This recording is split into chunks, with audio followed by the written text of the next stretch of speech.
igitangaza n'ukuri umwuka w'Imana mu nzu y'Imana, kuko mu nzu y'Imana ni waba umwuka w'Imana.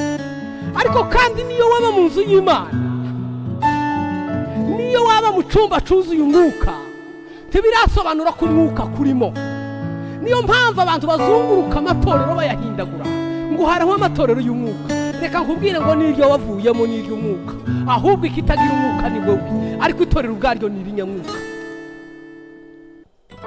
Uzi ko ushobora kwiriranwa n'abanyamwuka, ukirirwa mu rusengero no mu gitaramo kirimo umwuka pe, bakavuga bati turimo turawumva, ariko ugataha utyo.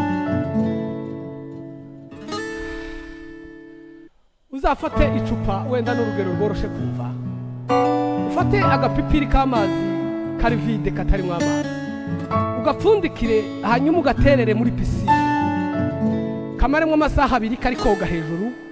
Yewe niba uzi koga, niba ngombwa ugafata ukibize, ugafatire mu mazi nk'iminota 20, ukavanemo, kazoba kavuye mu mazi ariko kadafite amazi.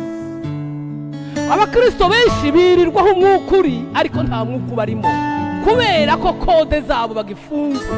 Umwuka za akurikiranye n'ubukene.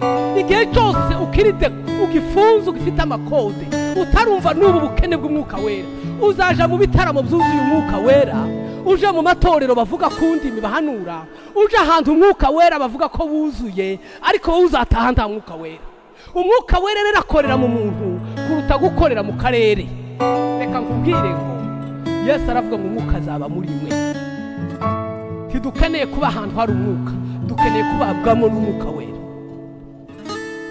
Umwuka wera, abigishwa ngo buzuye umwuka wera, ijambo rindi nakunze iki gitondo ngo icyabwiye abantu ko ari n'ibintu bibiri, ngo bavuga izindi ndimi badasanzwe bavuga. Aba bazi bari bazi ururimi bavuga, ariko bumva bavuza izindi ndimi. Twabikomeje muri kicumwere ibyo kuvuga izindi ndimi, ariko ikintu nakunze, nubwo zari izindi ndimi, nta nubwo bavuga ngo urundi rurimi, bivuga ko ari indimi zitandukanye nanone, ariko zose zari zifite teme imwe, ngo zavugaga ibitangaza by'Imana. Oh haleluya! Zose zavugaga ibitangaza by'Imana. Aho umwuka ari havuga ibitangaza by'Imana. Ntibazakubeshe niyo bazabivugira mu rusengero. Iyo umuntu avuga imbaraga za Satani, ntabibwirwa n'umwuka w'Imana, abibwirwa n'umwuka wa Satani. Umwuka w'Imana avuga imbaraga z'Imana, avuga gukomera kw'Imana, avuga icubahiro cy'Imana. Tuzakangwe ngo bivugiwe mu rusengero.